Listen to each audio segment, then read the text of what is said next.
The next section of spider pack operation is the beef pack system, so called because it's used to construct the relatively long single wire fences typically used by beef farmers. The beef pack system has several fundamental advantages over more traditional temporary fencing methods. Firstly, it divides into two distinct parts. The first part is the beef pack itself, which is essentially a geared winder attached to a rack for carrying the tread-ins. The second part is the fence itself. One fundamental advantage of the spider pack system is that its spools are detachable from the winding apparatus, which means that you only have to have one beef pack for as many fences as you require on the farm. The other major advantage of the beef pack system is that, as with the dairy pack, you can carry all the equipment you need for an individual fence, which means that to erect or dismantle a fence, you only have to go down the fence line once. Your first purchase with a beef pack system will probably be a beef pack starter kit, which divides into two major sub-kits. We have the beef pack kit and the beef pack fence kit. The fence kit provides enough material for a 300-metre fence, or freestanding fence, on average terrain. It consists of a spool wound with 300 metres of polywire and a spare release hook, a cattle tread-in kit, which contains 12 standard cattle tread-ins in kit set form, and a cattle end assembly tread-in kit, which gives you 6 further standard tread-ins, plus all the gear you need to construct 2 cattle end assemblies. Let's have a look at the beef pack kit, starting with the rack. Here we have the rack itself, the rack handle, which attaches here using a collet to lock it on. We also have the rack clamp, which is used to secure the tread-ins in the rack. Onto the parts of the single geared winder.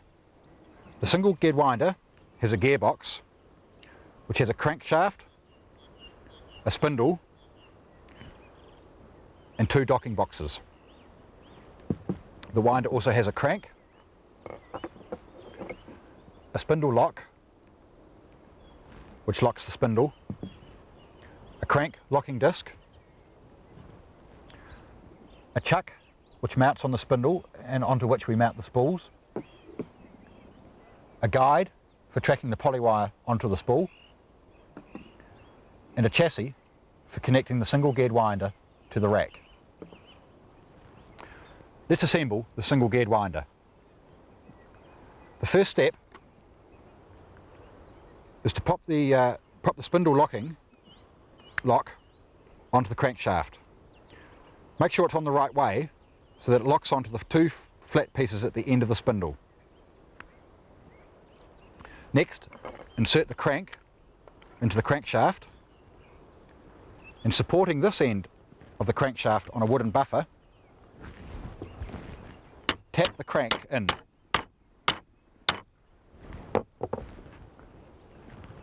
We're going to pop the crank locking disc into this groove here, so we need to make sure that there's enough room for it, which there is. So we take the crank locking disc and pop it on. We can give it a spin just to make sure that it's properly in place. Next, we take the chuck and we're going to secure it onto the spindle by driving it into place using a soft hammer or a piece of wood. Make sure you strike squarely on the end and never use a hard hammer on plastic parts. We're going to look for about 1 millimetre of clearance between the end of the chuck and the gearbox, so that just needs to go on a little further.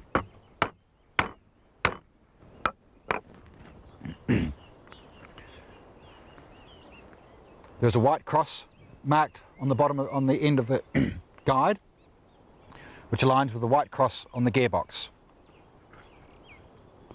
Place it in, Rest the scalloped edge of the gearbox on the wooden buffer and tap the guide home.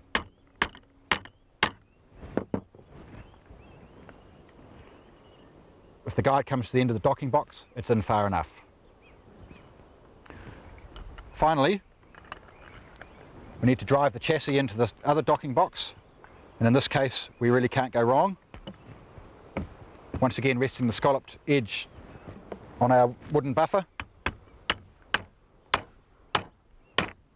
and driving the chassis firmly into position. Again, we're looking for the end of the chassis to be at the end of the docking box. Right, we'll put the rack together, pop the collet onto where we attach the handle, screw the handle in so that it's in that more upright position, and once again we can tap it home with a wooden hammer.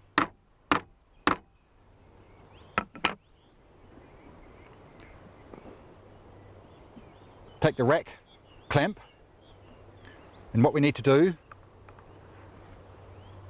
is sight carefully through the hole and align the pin with the holes in the rack. And initially we can get it started by pressing it, turn it over and tap the pin through. Alternatively, we could have used a pair of vice grips to squeeze the pin into position. Finally, we just need to snap the winder onto the rack, like so. Note that the handle on the rack and the crank handle are on opposite sides. If we want to detach the winder, we just press the steel strip with our thumb or finger and detach.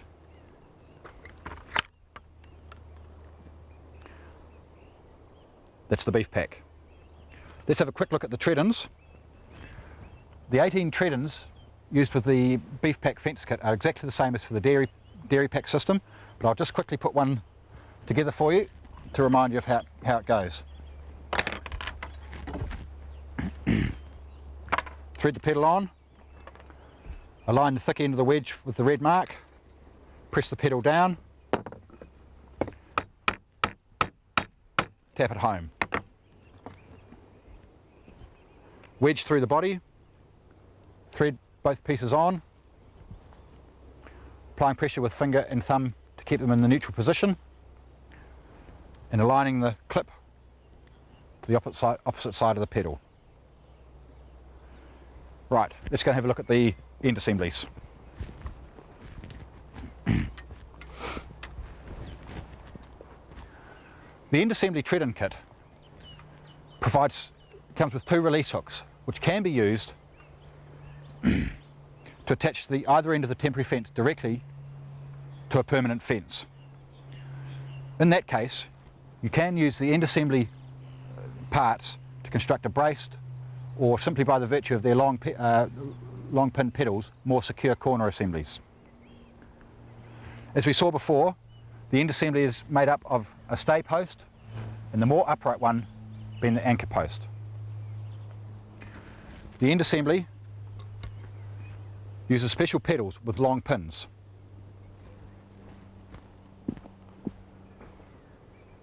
The pedal on the anchor post is set so that there is nearly as much fiberglass in the ground as steel pin. This is in order so that it gets a lot of grip in the soil and doesn't jack out under tension. The anchor tread-in has a single wedge clip, again with the fat end of the wedge at the bottom, and the clip lugs are on the opposite side of the shaft of the pedal. This means that the clip on the stay post pushes up on the wedge. The release hook is mounted with a single wedge clip. To detach it, we just tap carefully on the release hook. To mount the release hook on the shaft, we pop the release hook on with all its features uppermost. and drive the wedge in. In this case, the release hook is pointing in the same direction as the pedal. The stay is exactly as we saw for the pulley end assembly in the dairy pack section, with the pedal right at the end to effectively make it as long as possible. Pedal at 6 o'clock, clip at 4 o'clock. It's a good idea not to have that pedal too tight, as it does help if we can twist it a little.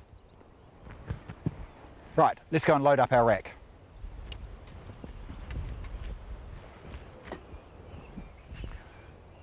Pick up your rack and notice how you cradle it on your left forearm. We're going to load the tread ends into the rack, starting with one of the end assemblies, and the first of those is the anchor post. Slot it in to the front slot, and notice that this is what we call the front of the rack. Have it hanging down to keep the release hook out of the way, and bring the pedal up hard against the left hand upright. We follow the anchor tread in with the stay, and notice how I stagger these pedals so that we can get as many tread ends into the rack as possible. From then on, I'll follow the same sequence, loading my ordinary tread ends. Also note that I'll try and load reasonably evenly between the front and the back slots. This keeps the even pressure on the uprights. Once again, staggering the pedals as we go. I won't load all these, but you get the idea. We'll finish off with the last end assembly. In this case, we'll put the stay in first, followed by the anchor tread in.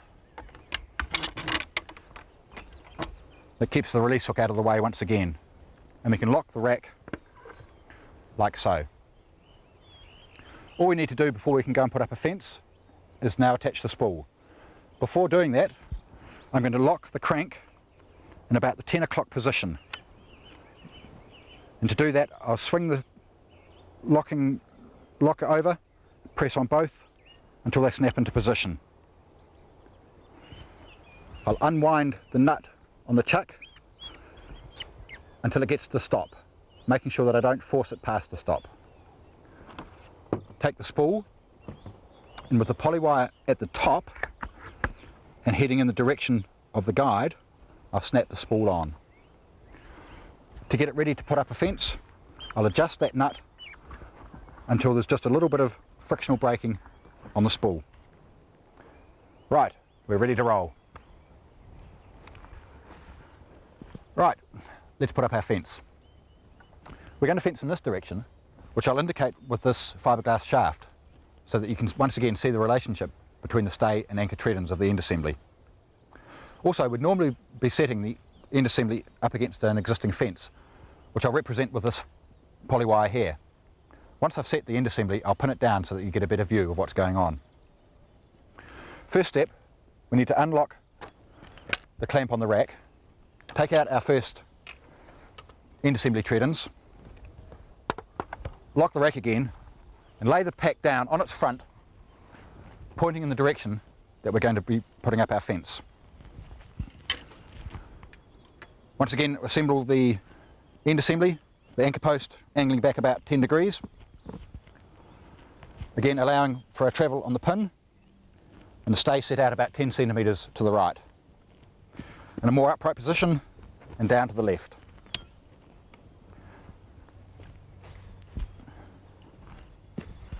Right, now to the trickier business of wiring up the release hook.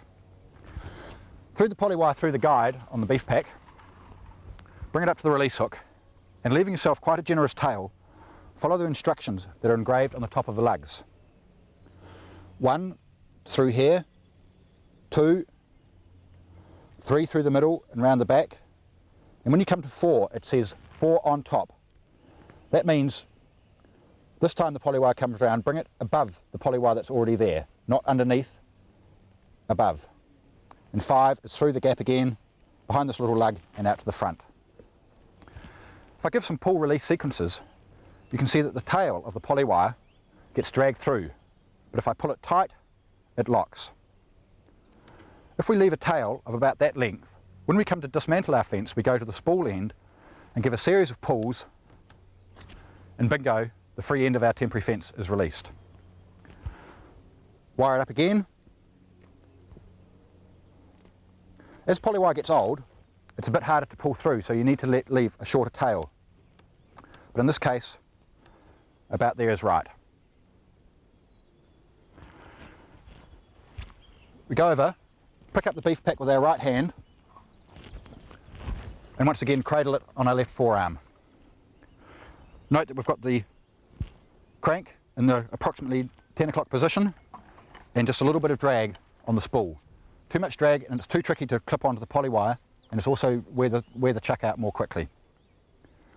Once again, we want to face our destination, choosing a specific target so that we can keep a straight line.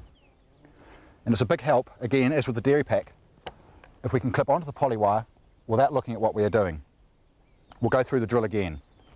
Grab the first tread in about 10 to 15 centimetres down below the clip. Start moving towards your target. Point the tread in out in the direction of 2 o'clock with the pedal hanging down. Scoop the shaft and clip under the polywire. Bring it up towards my chin. Push out. Clockwise turn, anti-clockwise turn. Without changing your grip on the tread in, plant it in the ground.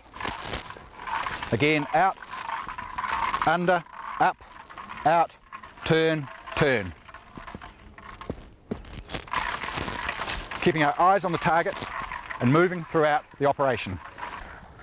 See how I'm clipping onto the polywire without looking at what I'm doing, keeping my eyes on the target.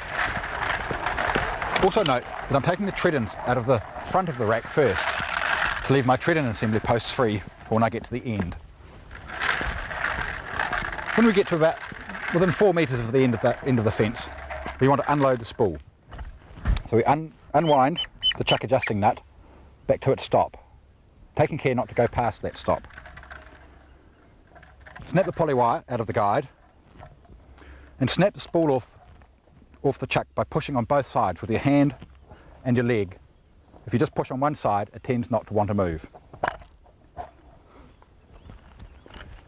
Take the end assembly tread-ins out of the rack and construct the end assembly just as we've done previously. One point to note is that if you hit a stone or the steel pin and fiberglass start to splay, take it out and do it again. The pedal will take on a permanent set if they're splayed, and we'll tend to do the splits from there on after. Take the spool and running it through your fingers to gauge the tension, snap the spool onto the buttons on the release hook. Don't over tension the polywire, it won't be any more effective as a barrier, it'll be more prone to breakage, and the release hook won't be as effective. Have it just tight enough to take any slackness out of the polywire. Right, that's our fence put up. I could now take my beef pack and deal with another fence on the farm, but let's take this one down. We snap the spool off the release hook by pushing on the buttons with the 2 fingers. We're now going to activate the release hook at the far end of the fence.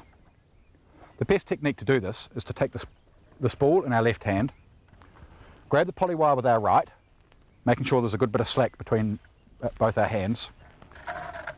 Maybe even tuck the spool behind us to keep it out of the way. With our right arm extended out in front of us, adjust our position with our feet until there's just a little bit of slack in the polywire ahead. Our pull release sequence will be a little bit dictated to by the length of the fence, but basically we want to do as long a pull and as fast as possible, and pausing for a split second with our hand out in front, and we can feel the shockwave hit at the far end of the fence.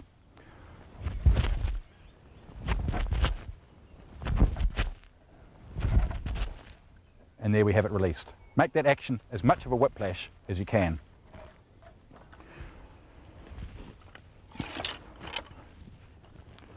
Pop the spool onto the winder, making sure that the polywire is feeding in from the top, and put it into the guide.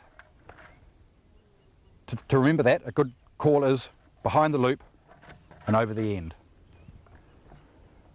This time we want to lock the spool onto the chuck.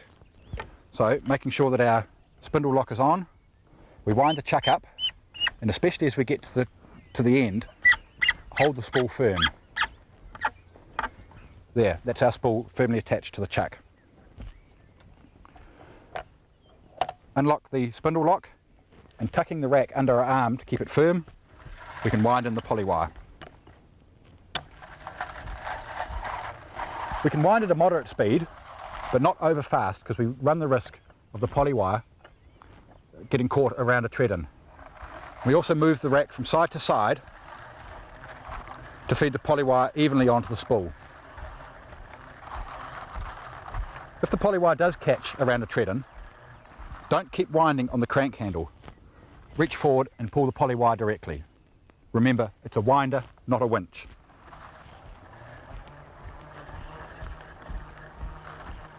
As we get towards the end of winding up the poly wire, one trick is to run the poly wire round behind the end assembly, just to add a little bit more friction. We get to the end, to secure the poly wire, tuck it down the side of the spool. It's a good habit to get into to set your winder up for your next fence, which means setting the crank in the approximately 10 o'clock position again, and adjusting the chuck nut for that little bit of frictional braking that we need. With a little bit of practice, we can disassemble our end assembly with one hand. But remember, put your foot against the anchor tread-in to stop it bouncing back, and it may cause injury. Tipping your right hand over and cradling the clip, push down and twist, and you can snap the stay post off the anchor post. Remembering